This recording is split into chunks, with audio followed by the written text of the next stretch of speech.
नमस्कार सर, मैं आनंद।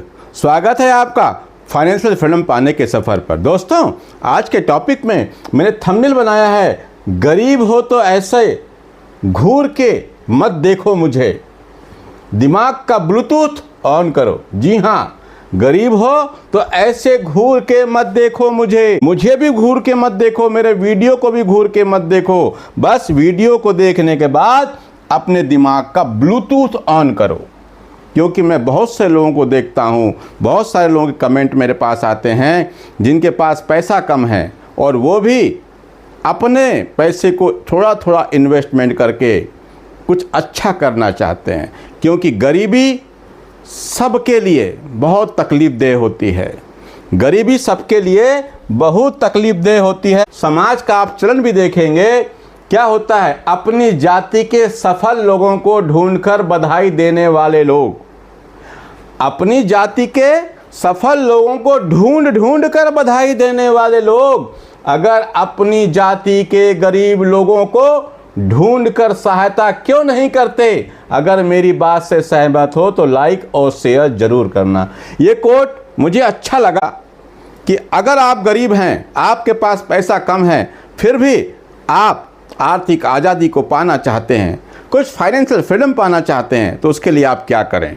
लेकिन आगे बढ़ने से पहले मेरा आपसे एक निवेदन, कृपया चैनल को सब्सक्राइब कर दीजिए और नोटिफिकेशन की बटन को ऑन करके ऑल का घंटा दबा दीजिए। और हाँ, म्यूचुअल फंड को लेके आपके मन में कोई भी सवाल हो तो कमेंट बॉक्स में जाकर लिखें, मैं आपके सारे सवाल पढ़ता हूं और सबका जवाब देता हूं। चलिए शुरू करते हैं आज का वीडियो। देखिए दोस्तों, पैसा जीवन में बहुत ज़रूरी है।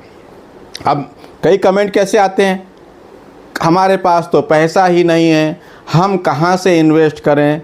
मैं कहता हूँ, इन्वेस्ट करने के लिए पैसे तो ज़रूरी हैं, पर अगर आपकी इनकम कुछ ना कुछ तो कमाते होंगे ना, कुछ ना कुछ तो कमाते होंगे ना, आपको इन्वेस्टमेंट का आइडिया हो और आप थोड़ी सी बचत करना सीख जाएं, तो ज़रूर आपके पास भी अच्छा पैसा हो सकता है। हाँ, अब रही बात फाइनेंशियल फ्रीडम की, तो देखिए फाइनेंशियल फ्रीडम सबके लिए अलग अलग हो सकता है। किसी के पास 50 करोड़ 100 करोड़ रुपया हो तो भी वो फाइनेंशियल फ्रीडम नहीं पाता और लगा रहता है उसको और मल्टीप्लाई करने के लिए। लेकिन जिसके पास पैसा कम है उसके लिए 2-4 लाख 5 लाख 10 लाख भी उसके लिए फाइनेंशियल फ्रीडम ही होता है। अब फाइनेंशियल फ्रीडम का मतलब क्या? फाइनेंशियल फ्रीडम का मतलब ये कि जब हमको कोई विशेष आवश्यकता हो जाए, इमरजेंसी हो जाए, घर में कोई परिवार में कोई बीमार हो जाए, कुछ हो जाए, ऐसी हालत में हमारे पास पैसा होना चाहिए। या हमको बच्चे की शादी करनी है, बच्चे की पढ़ाई करनी है, उस हिसाब से। तो मैं पहले बता चुका हूँ आपको कि फाइनेंशियल फ्रीडम सबके लिए अलग अलग अमाउंट हो सकता है। पर चलिए, चाहते हैं कि आपको भी कुछ इन्वेस्टमेंट करके थोड़े थोड़े पैसे, जी हाँ, 100 200 400 500 रुपये भी अगर आप करते हैं, उससे क्या होगा उस पर हम बात करेंगे। क्योंकि देखिए, यहाँ पर सबसे बड़ी बात है इच्छा शक्ति की। अगर आपके अंदर में शौक़ पल जाए कि मेरे को इन्वेस्ट करना है, इसका शौक़ आपके अंदर पैदा हो जाए, इसकी रुचि आपके अंदर पैदा हो जाए, तो आप ज़रूर इस गरीबी के दलदल से कुछ हद तक तो बाहर निकल ही जाएंगे। पर फिर वही बात, गरीब किसको? जिसकी 50,000 रुपये तनख्वाह है वो भी गरीब कहता है, जिसकी 80,000 90,000 की पेमेंट आ रही है वो भी अपने आप को गरीब कह सकता है। तो ये सब के लिए अलग अलग होता है, तो उतने दूर ना जाएं, उसको अपने अपने हिसाब से सोचें, अपने परिवेश के अनुसार सोचें, अपनी स्थिति के अनुसार लें तो ज़्यादा अच्छा रहेगा। अब ऐसे लोगों को करना क्या चाहिए?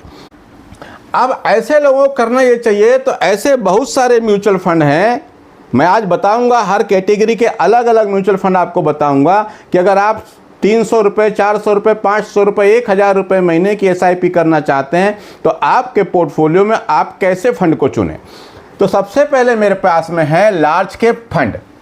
लार्ज कैप फंड में अगर जाऊं तो ICICI प्रूडेंशियल का blue chip fund, Nippon India का large cap fund, DSP Nifty next 50 index fund का ये फंड, और ये ICICI प्रूडेंशियल का निफ्टी नेक्स्ट 50 इंडेक्स फंड, ये फंड जो हैं 100 रुपये महीने की भी SIP लेते हैं।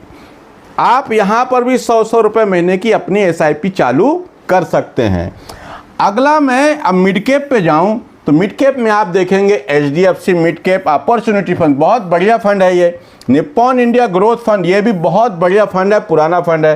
Kotak emerging equity fund, axis small cap fund, sorry ये स्मॉल कैप नहीं मिड कैप होगा ये, क्योंकि मिड कैप की, ये सारे फंड जो हैं 100 रुपये महीने की SIP लेते हैं। यहाँ पर भी आप कर सकते हैं 100 रुपये, इससे ज़्यादा भी कर सकते हैं, पर मिनिमम 100 रुपये महीने का इन्वेस्टमेंट भी आप यहाँ पे शुरू कर सकते हैं। अब मैं स्मॉल कैप की बात करूँ तो जब स्मॉल कैप में आप आते हैं तो बंधन स्मॉल कैप फंड 100 रुपये महीने की SIP minimum, Nippon India small cap में भी 100 रुपये महीना, टाटा स्मॉल कैप में भी 100 रुपये महीना, कोटक स्मॉल कैप 100 रुपये महीना। ऐसे ये फंड हैं जो छोटे छोटे अमाउंट को भी आपको यहाँ पे जमा कर सकते हैं। और मल्टी कैप फंड में आ जाऊँ, मल्टी कैप में क्या होता है कि यहाँ आपका जो पैसा लगता है वो स्मॉल कैप में भी लग जाता है, मिड कैप में भी लग जाता है और लार्ज कैप में भी लग जाता है। तो 25% पैसा तो सब में लगभग लग ही जाता है, क्योंकि मल्टी कैप है। और 25% पैसा जो होता है वो फंड मैनेजर अपने हिसाब से यहाँ कहीं भी कर सकता है। तो इसमें अगर मल्टी कैप में देखें, Kotak multi cap, axis multi cap, ICICI prudential multi cap, Nippon India multi cap, ये फंड भी 100 रुपये महीने की SIP लेते हैं।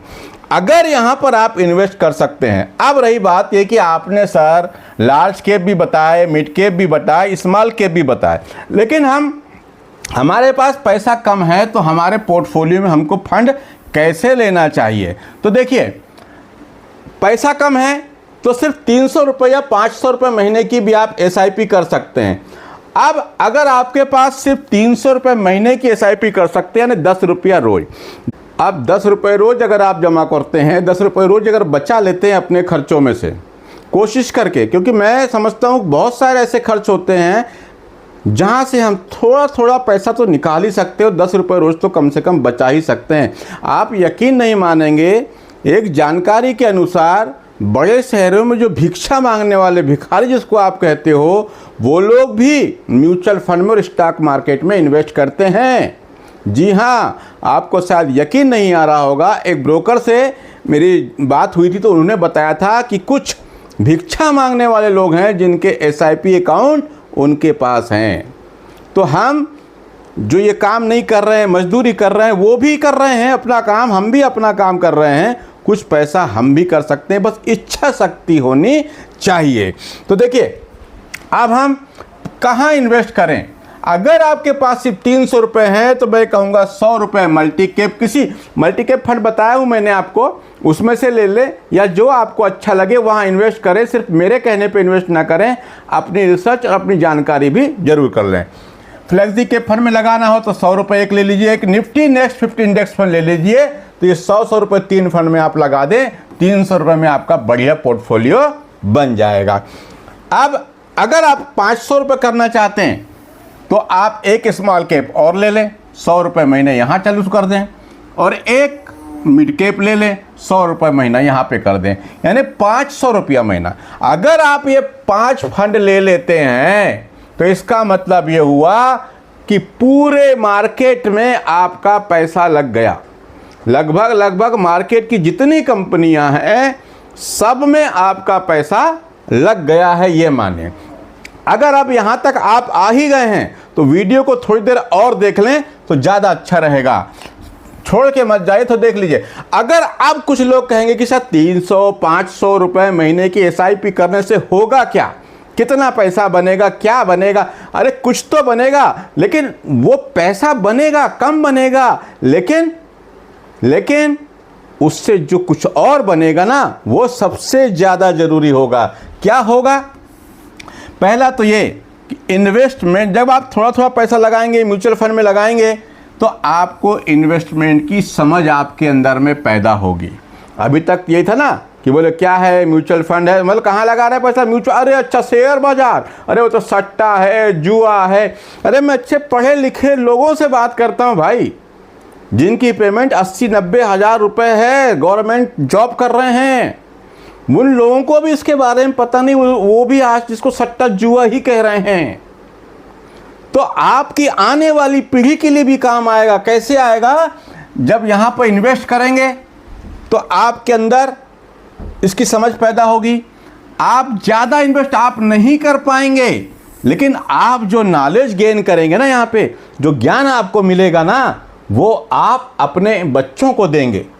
अपने जब बच्चों को आप देंगे तो वो यहाँ पर अच्छे से काम कर पाएंगे, क्योंकि हमको किसी स्कूल में, किसी कॉलेज में पैसे को बचाने की और इन्वेस्टमेंट करने की शिक्षा नहीं दी जाती।